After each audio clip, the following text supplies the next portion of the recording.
Good morning. Feels like we've solidly made ourselves into fall. The way people say their names changes throughout the year. In July, it's, like, Hojo! And then in November, it's, It's nice. It's nice. We have the rising and falling. The whole life unfolds. So this morning I'd like to start talking about part of the life of the Buddha Shakyamuni. And when we use the word Buddha, that's usually who we're referring to. If we talk about the man who lived in South Asia some 2,500 years ago and started what we call Buddhism or the Buddha way, that's Shakyamuni Buddha. And Buddhism recognizes that there is an uncountable number of Buddhas, and that those Buddhas live in countless different worlds and realms. And the Buddha of our world and our time in this world is the Buddha Shakyamuni. And so the legends surrounding Shakyamuni Buddha's life become very important to the study of awakening. Although there are many other Buddhas that have also, we can receive teachings from in this world. Amida Buddha, for example, is one of the most prominent Buddhas. If you see a Buddha that kind of looks Japanesey, it's Amida Buddha, almost for sure. Like all the stone or like concrete Buddhas that you see in people's yards and things, those are almost without exception Amida Buddhas. But also all Buddhas are just one Buddha, so you don't have to worry about it. And we're coming up on Rohatsu, which is the time in which our particular tradition that we celebrate the awakening of the Buddha Shakyamuni. And that's different in different traditions. There are many traditions in which the enlightenment and the birth and I think even the passing into parinirvana or death of the Buddha they're all celebrated at one time. It's like one big festival. But in our tradition, they're separated out. And so we celebrate the birth of the Buddha on April 8th. We celebrate the awakening of the Buddha on December 8th, and the passing of the Buddha into final nirvana, the dissolution of the physical body, on February 15th. And so those mark important transitions or important parts of the Buddha's life. And it's interesting, in Japan in particular, the awakening of the Buddha got associated with a particular festival in Japan, which is called Rohatsu. And that Rohatsu just means the 8th day of the month of Ro. And the month of Ro kind of fits in with our December. And so it's a lunar calendar rather than a solar calendar like we have. And so when in Japan they shifted over to Western calendar, then they say, okay, December, rather than Ro, because nobody lives by that other calendar before. So the 8th of December became the standard time to celebrate the Buddha's awakening. And in Zen temples, it is typical to have a meditation retreat or intensive. We can't decide which word to use. And that usually goes for the first week of December. So here at Buddha Eye Temple, rather than doing it from the 1st to the 8th, which is most typical, we do it from a Sunday to Sunday on the week that the 8th falls. So I think this year it's maybe like a Thursday or something that the 8th is on, maybe a Friday. And so we're like the 2nd to the 10th or something like that. So that's just our conventional way of celebrating it. And this festival of Ro, traditionally, I think it goes so well with the Buddha's awakening and helps us to see something a little different about what is to be celebrated there than we may clutch onto. It was very easy for us to just think of awakening as being something that was about the Buddha, but isn't about us. Right? It's about this special kind of being, this spiritual warrior, hero, that is way beyond what any of us are, and that's what happened in the Buddha's awakening. But in the Buddha's awakening, which we'll talk about, that's not what happened when the Buddha woke up. The Buddha said, oh, I'm waking up with all beings. I, the great earth, and all beings together at the same time attain to the way. That was the exclamation of the Buddha's enlightenment. And this festival of Ro traditionally was a little like our Thanksgiving. It was a time where people would collect all of the things of the year things that had been harvested, but other things as well. And they would bring them together and they would put them on an altar and they would celebrate the bounty of life. And so I think there's something really nice about this when we think about enlightenment in that way, that is the great bounty of a human life, and that all things are included. It's not about a solitary anything. So in the story of the Buddha's awakening, traditionally there are a few important points. And depending on what legends you're reading, or what sutras you're reading, you'll get different kinds of information, but there's a basic structure to it.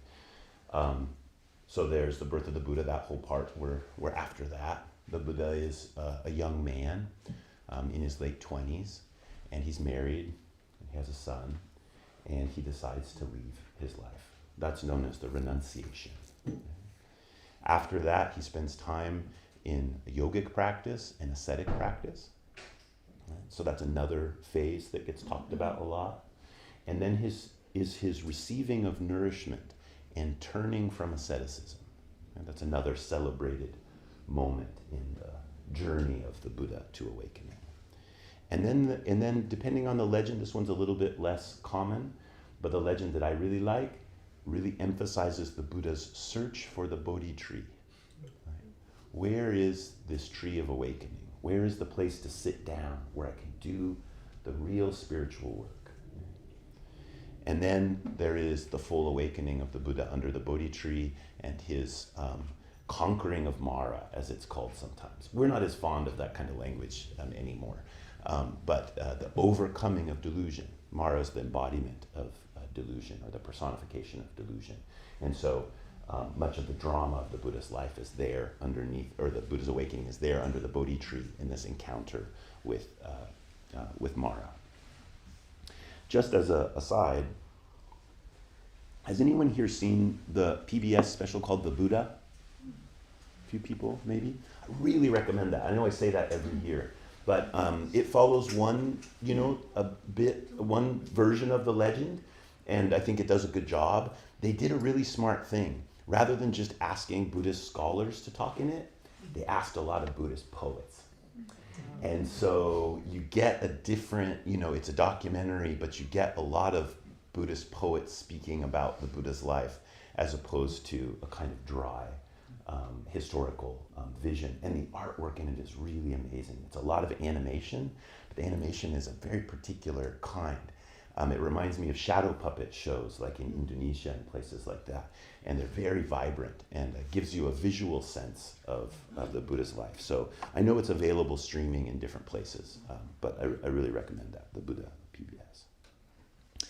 Now, there are many teachings that are expressed within these legends, and I've been studying them for 25 or 30 years now, and every time I go back to them, every time this year, I'm finding new things in it. So I just want to encourage you that sometimes we think, well, yeah, I kind of got the legend. I know what the teachings of that are. You don't.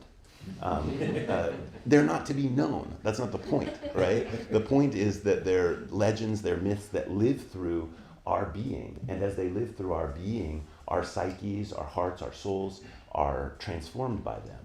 And so the returning to those stories again and again, if it's the very first time you hear them, or it's the 100,000th time you hear them, there's something inside of them that can work through you. And that's the deep quality of myth. Particularly within Buddhism, Buddhism is not a canonical religious tradition. And this is really important. So many religious traditions have a canon which is controlled by a centralized power of some kind, and then you have canonical and non-canonical texts. And when I study things in those traditions, I try to study both, because usually the things that get into the canon have a particular reason for being in the canon, which could be good, but also maybe try to hide some things.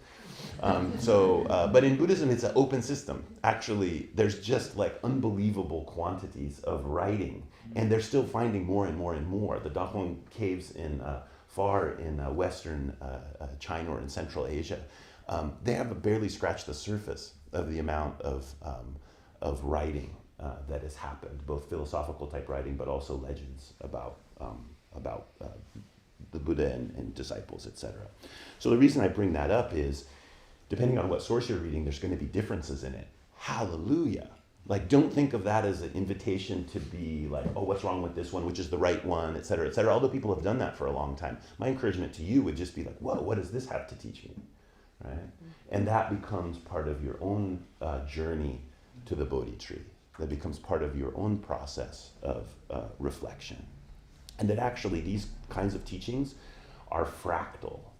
I know that gets a little bit overused in some circles, but you know, a fractal is an image that has the same basic structure on it, whether you look at it on whatever scale. So you can go on your computer and you can go to a fractal generator, or just go to YouTube and write fractal, and there's people who made little movies, and you'll see a shape, and it zooms in, it zooms in, it zooms in, and then that shape appears again and again and again and again and again and again. So myths are like this. Any particular part of the myth relates to a shape that's at larger scales, and things that are happening at larger scales happen at smaller scales. And this is what makes them really accessible to our hearts. And the reason that I bring that up is this isn't just a celebration of Shakyamuni Buddha's awakening. It's a celebration of our own awakening. And that's possible because awakening happens on all of these different scales and levels. It's not just about the hero, although you want to pay careful attention to the hero, because the hero is able to show you a shape which you may not be able to find in your own life, right? And then you can feel for how that shape appears through your own life, not just by emulating, right? But by knowing that the shape appears on different levels, right? And in that way the contexts are always different, etc. So this morning I'd like to talk a little bit about the renunciation.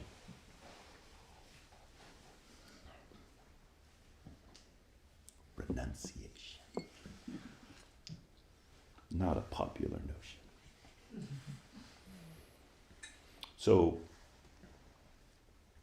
in the story of Shakyamuni Buddha, after his birth, you'll remember that at his birth there was a prophecy. And the prophecy was that this child would either become a wheel-rolling king, is the term that's used in ancient South Asia. And the wheel-rolling or wheel-turning king is a king that would rule over vast areas. It probably refers to a kind of weapon they used at that time, which was like a big wheel that you would roll into the other army. But it also has this kind of notion of one that is at the center and everything turns around them, a great monarch, right? And and so there's a prophecy that he would either become that or a great spiritual teacher. And his father, Suddhodana, didn't want him to become a great spiritual teacher because that meant that he would leave the heritage of his family. He would leave his tribe. He would leave the group of people who were called the Shakya clan. And he would become something beyond that. And Suddhodana didn't want that. He loved him very much. And furthermore, the Buddha's mother, Maya, had passed away just a few days after his birth. So you can feel for what Suddhodana's love for his son must have been like. And so he raises him in a kind of protected way, right? I mean, he's a prince to begin with, so you kind of get raised in a protected way if you're a prince, but his father even goes farther. He makes sure that he has the best of everything. And the legends tell us that he grew up, he had everything. He was smart, he was handsome, he was strong, he was skilled, he was humble, he had it all, right? And then he marries Yasodhara, a beautiful princess from another kingdom, and she comes to live there, and they have a son named Rahula, and it's just the perfect life. He's accomplished at everything. He stands in the line to inherit his father's throne, and he'll become a great ruler. There's no higher pinnacle in a human life as identified by the time and place that he was at that time. Right? And even though he's living this perfect life, the stories tell us that he wasn't satisfied. There was something that was gnawing at him. I don't know how many of you feel like you've reached the pinnacle of possibility of a human life, but hopefully, you're there on the mountain somewhere, and I think we can all identify with that. there's an itch that just can't quite get scratched. If we pay attention to, there is some subtle dissatisfaction in our life. It doesn't mean it's all dissatisfaction. It doesn't mean everything is horrible. It doesn't mean everything is a letdown. But it means inside there is something that we're kind of, it's like, and it drives us, right? Oftentimes it just drives our appetites, right? It's like pizza. I mean, that sounds like the solution to me. Talking about a wheel-rolling king. But as much as I enjoy pizza, it doesn't take care of the problems. So, in the legend, one day, my interpretation of this is that the Buddha, the Bodhisattva, we refer to him at this point, is driven by this itch a little bit. And he says to Channa, who's his assistant, he says, I want to go outside the walls. Okay? I want to go out there. My life is all perfect here, but I want to go out there, and I want to experience something different. And so they put the chariot together, put a horse on the chariot, and he goes, different versions of the legend. Sometimes they have it all in one day, sometimes they have it on successive days, but basically he leaves the palace 4 times. And in each time he sees something, and these are referred to as the 4 sights. Right? And the first thing he sees is someone who's getting old. And this is a surprise to him because he's been insulated from that. And then he sees someone who's sick, probably not just a cold, but like sick on the side of the road. And then the 3rd time out, he sees someone who has died. It's something he was protected from. And this throws him into a great turmoil. But then the 4th time he goes out, he sees a shramana. A shramana is a seeker, someone who is following religious practice to try to find a different way of living and being, to wake up. And when he sees the shramana, he knows, I'm living in this palace. I have to leave. And so one night, he decides, this is the night. And there's beautiful stories. He says, before I go, I should gaze upon my son. This is very interesting. Oftentimes from a modern perspective, we're more concerned about Yasodhara, his wife. That's very natural and I think fine, important even. But probably at this time, and the reason the legends reflect this, it would be more about his son, who's his heir. Right? So he's the heir to the throne, and then his son is the heir to the throne. This handing down of power and success that he is part of. And so he goes into the room and he gazes upon Rahula, who's sleeping with Yasodhara, and the legends say her hand is on Rahula's head, and he wants to pick up Rahula one last time, but he realizes that if he does, he'll wake his wife and that he won't be able to leave. These stories are very tender, actually. We get a wrong understanding about renunciation, that it's some kind of callous act. Right? That's not what the legends reflect. At every turn, there are this recognition of the sorrow that is involved in turning from this life which he has in the palace. But also he has great determination. And so then he says to Channa, he says, bring my horse. His horse name's Kantaka. And he says, bring my steed and we will leave together. You will hold the tail, right? And we will leave the palace. And so then there's many different stories. If you watch the Buddha on this PBS version, I really love this part of it, where he's trying to leave the palace, right? And his father has had all the gates locked, and so that they're impossible to open. And there's all these 10,000 locks and 400 billion pound gate and all these kind of things. And they're headed for the gate, and each of them makes a resolve. Katanka says, if the gate does not open, I will jump into the air hundreds of yards and we will leap over. And Chana says, if the gate does not open, I forget, he has some scheme. I can't remember what it is. Each one of them has an idea. But as they come towards the gate, the spirits that live in the gates open the gates. Right? The spirits of the gate realize that this is going to be good for everyone. Right? And they open the gates, and then they gallop out into the forest. And then there's this very touching scene where they stop. And Chana, who's one of the closest people in the world to Guatama, he's his servant, but he's also his close companion. He knows he's going to have to leave him. And so they stop, and the Buddha dismounts. He takes his sword, and he cuts off his tapna, which is the sign of worldly power. And he cuts it off, and he gives it to Chana. And Chana says, let me go into the renunciate life with you. And he asks 3 times, and 3 times Guatama says, no, you have to go back. To me, this is a really important part of the story. Chana has to go back. And Katanka, the horse, is hearing all of this. And he gives all of his adornments as the prince to Chana. And he says, now ride Katanka back to the palace. And I'm going to enter the forest. And it said that at that point, Katanka died. That his heart was broken.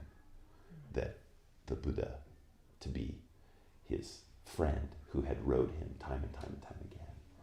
And you can find this in Buddhist art. And then the steed is reborn in the 33rd heaven as an important diva who comes to be a protector of Buddhism. So the reason I tell this, I love these parts of the story, but I want to give you a feeling for what it is that the legends are like. They're not just like the Buddha was like, yeah, I saw that that's baloney, and now I'm going over here and doing the real thing.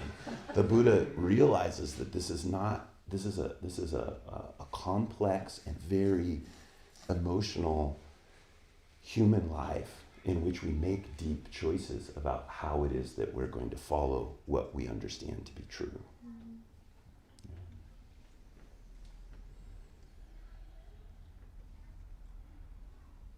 Now, when we hear these stories and the way that they've been used within Buddhism in general over the centuries, is there's a tendency to focus on the renunciation of pleasures, the renunciations of the pleasures of living in the palace, okay? And that we get stuck by our addiction to the pleasures and convenience of things. I think where we are right now in our lives, contemporary North Americans, this is a very important thing for us to reflect on. Very important. I'm saying that because that's not what I'm going to reflect on this morning. So. Another thing that also focus tends to go to is the life of the renunciate Sangha, right? And the idea that this is the beginning of the renunciate Sangha starts with Gautama renunciation. And the focus on the renunciate Sangha, which is important, renunciate Sangha, people who live a renunciate life where they don't have their own personal possessions. For thousands of years, many have lived in the forest. In northern Buddhism, through China and Korea, Japan, Vietnam, it's more common to be in monasteries. But that part of the tradition is unbelievably important. And the focus on it through these stories tends to be alienating to people who are not renunciates. You kind of think like, well, I'm not doing the renunciate thing, so what's the teaching for me? Okay? Or people who do that renunciate type practice for a while, when they leave it, which most people do, then they're very confused. They're like, well, what am I supposed to do because I'm no longer a renunciate? But I think if we change our focus a little bit, we can see something that's equally as important, that the renunciation isn't just about renouncing pleasures or a particular life. It's a shift in focus, a focus from fortifying to freedom. So the Buddha lived in a fortified world. There were walls. That's how he was able to not contact the suffering of life. He could live in the pleasurable palace because he lived in a world of walls. He lived in a world of the known. He lived in a world of success. He lived in a world of power. Things that could be identified and carried out very clearly by the time and the place, the tradition, the culture that he lived in. It was all laid out for him.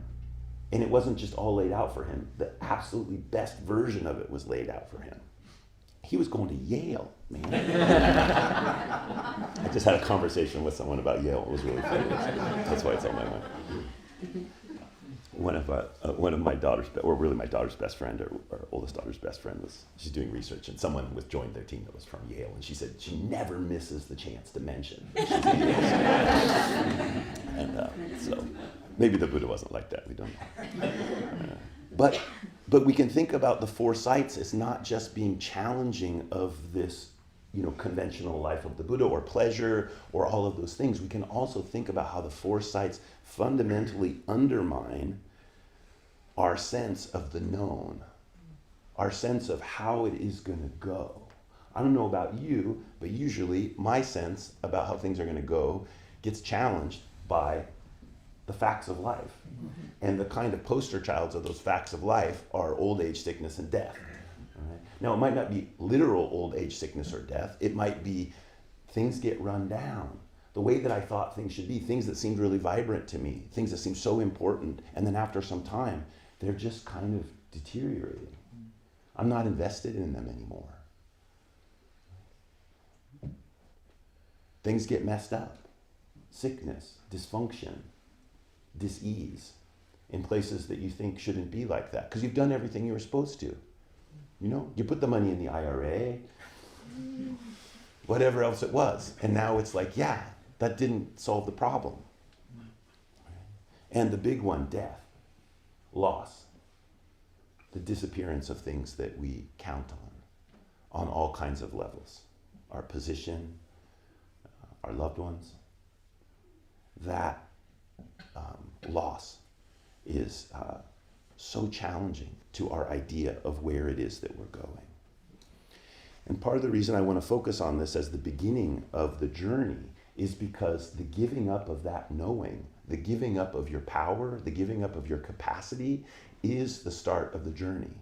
You cannot aspire in the correct way, you cannot apply the right attention or the right kind of awareness if you're carrying out what you know to be the path. If you've decided this is the way to the Bodhi Tree, you're going to find a lot of trees. You ain't going to find the Bodhi Tree, right? Because that's not how it appears, right? It's not a function of your clutching mind. In fact, it's interesting if you look at the map. The Bodhi Tree is not very far away from where the Buddha grew up and lived and wandered for 6 years as an ascetic. It's right there. It's like in Corvallis, right? It's not very far. But the Buddha can't see it. The Buddha doesn't know it's there. Right? There's some other way that the Buddha has to learn to aspire. There's some different way. There's a different kind of attention that the Buddha has to learn to be able to do the real journey to the central, pivotal, spiritual place.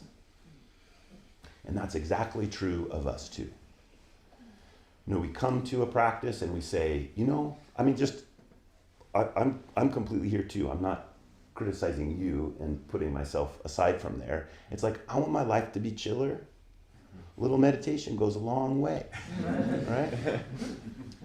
But then we extrapolate out like, oh, that would be like this, right? And then we come up with this idea that the person who sits more meditation is better off than the person who sits less meditation. We start quantifying everything. We start applying our effort in the way that we've learned to apply effort to the outcome that is reliable, right? We depend on an authority has told us that's what it is, or we're just, kind of brazen and stubborn enough to think that our own idea is going to get us there, whatever it is. But we've given over to some idea. And in that, we just think if I work harder, I would get there. Right? Now, if you're one of those kinds of people, you're a little bit luckier. Not because the working hard is going to get you there, but you're going to fail. You just are. And when you fail, you're going to go, oh, maybe there's a different way, okay? Kind of the Buddha's story is that direction, right? He did everything. You know, he took calculus. He got an A, right? He did all the stuff. But it's still, he was dissatisfied. So that way's a little bit easier. Most of us aren't that person, though. Most of us are going to hold up the person who does that as saying, if I just tried a little bit harder, I could be that person, but for whatever reason I can't or won't try that hard.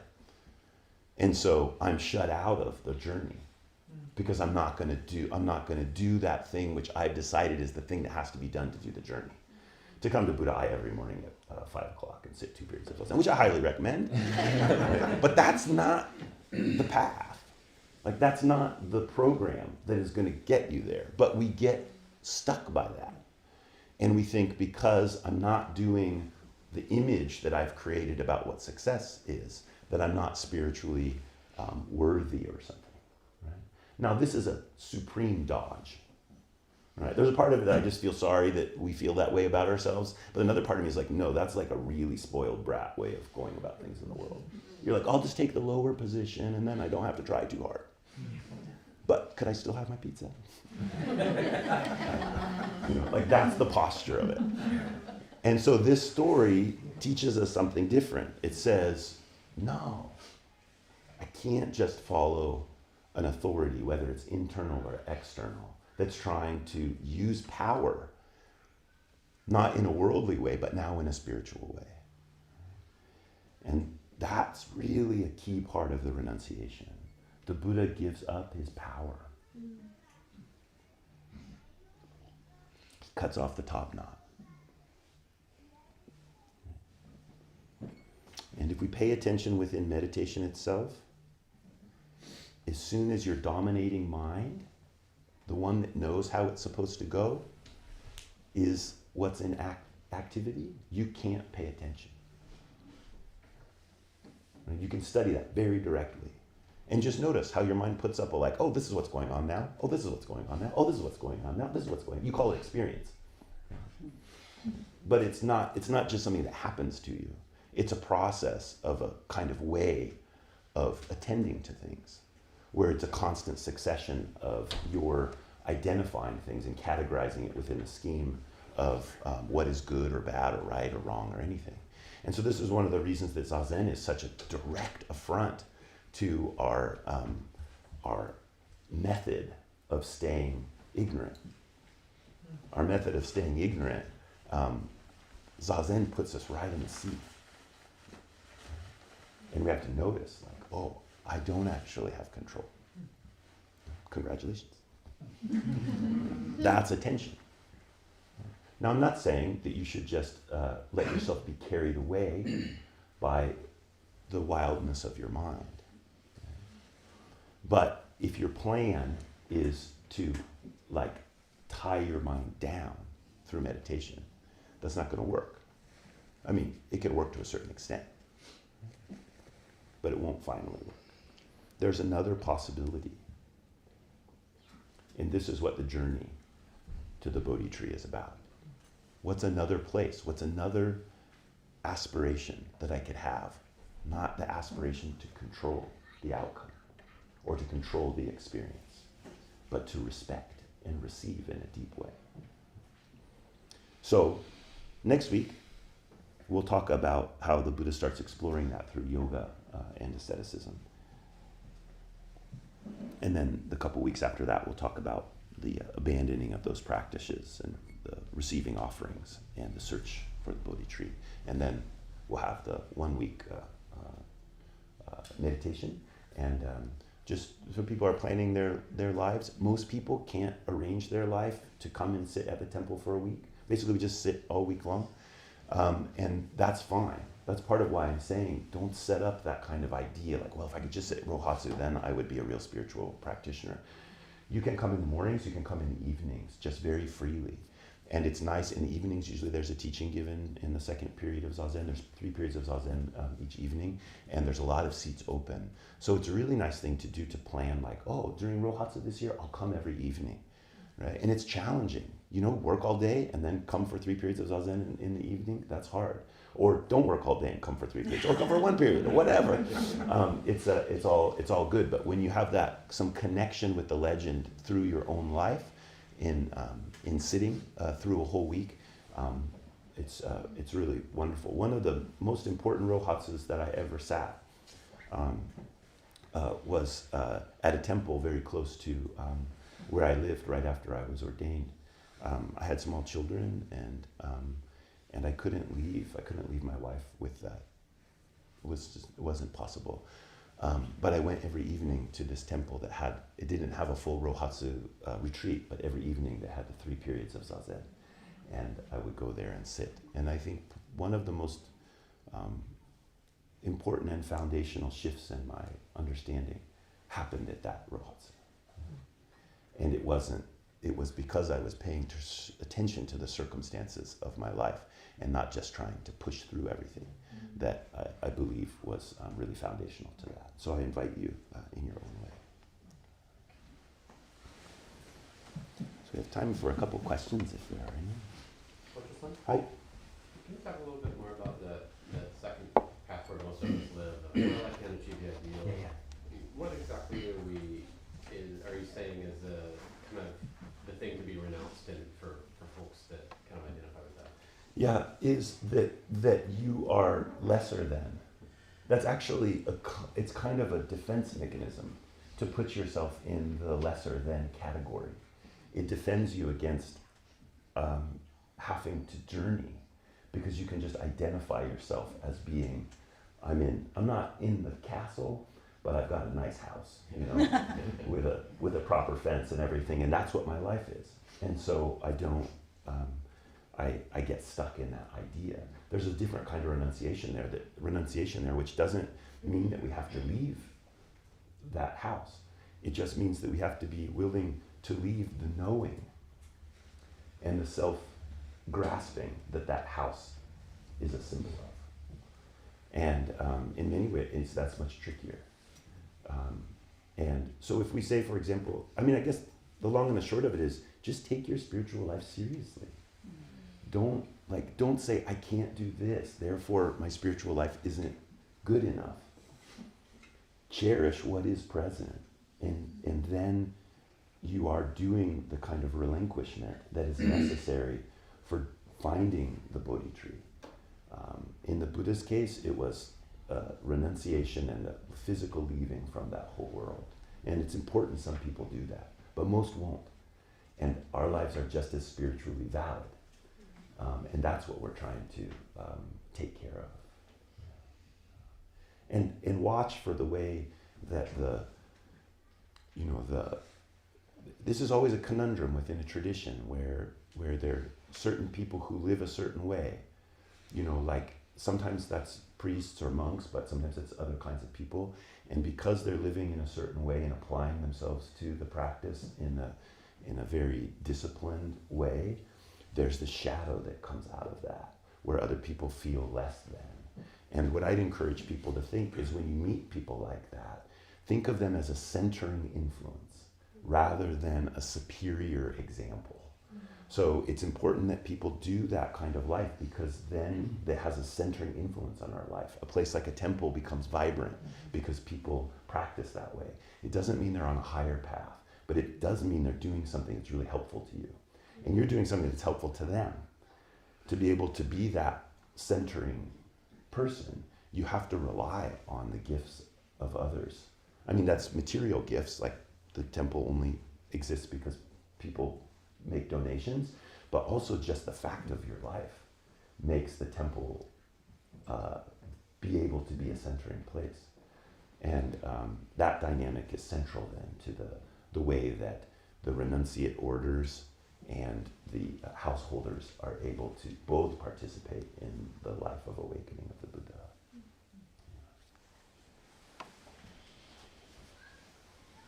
I'm still kind of hung up on the part of the Buddha having a son or leaving a son, and how to think that. I can, the part of it of it being very hard and a big renunciation of leaving a son. That part, that seems impossible, but at least makes sense to me. The part of your son is also a person dependent on you, Yeah. and this deep responsibility towards your son, Yeah. towards your wife.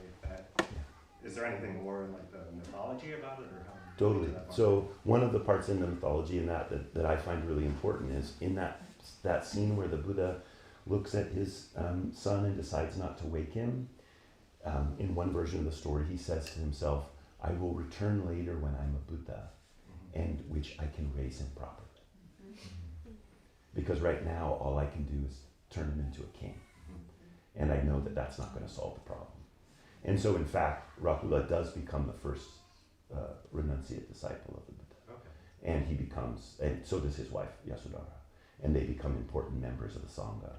They do not live as a family. They live as renunciates. And so that's part of it.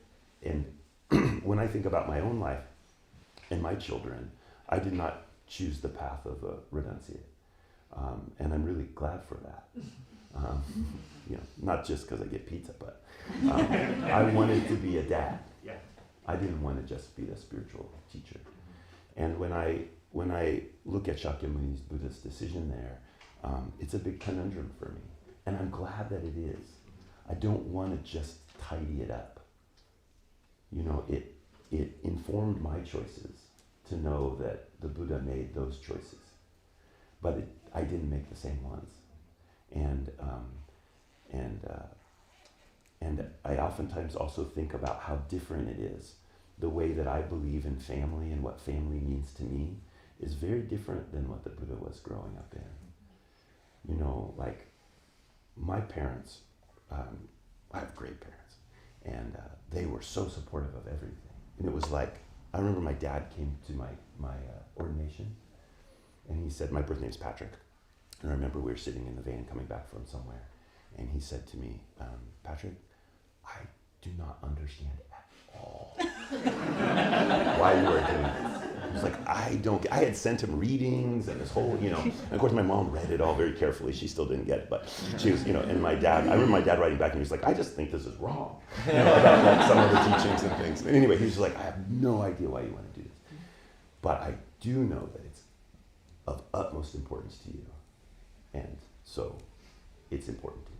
Like, that's really different than Suddhodana's stance. And so, and what family, the way the family unit lives together in modern North American society and what the importance is of how family connects.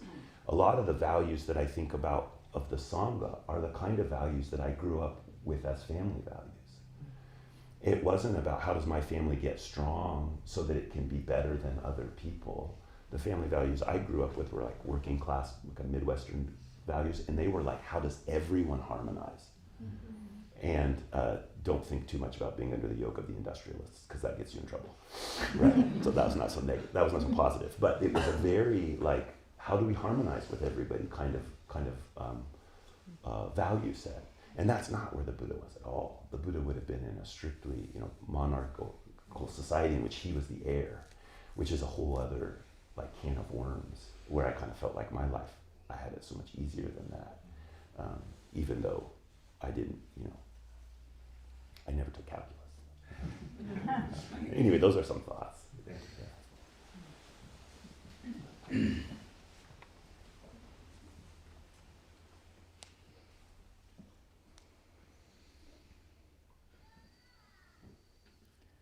Maybe I'll just end with another encouragement to appreciate the drama of these kind of stories, not because we want to be melodramatic, but because the drama speaks to a certain thread of our being, which is emotional. And there's a kind of thread within Western Buddhism that emotionality isn't what Buddhism is about. And that couldn't be farther from the truth. The tradition, particularly if you look at the artwork, what people have decided to depict over, a few thousand years. Google search is great for this, as much as computers have problems. Image search on Google, Life of the Buddha. Check it out. You'll see a picture of the horse die. you see the images of lives, of living beings trying to live out a spiritual journey. And thank God that has an emotional component, because that passion is what our life is animated by. So if it's not connecting there, you're probably a little bit grappling onto what you think it's supposed to look like and just driving to that. Right? You got to get lost.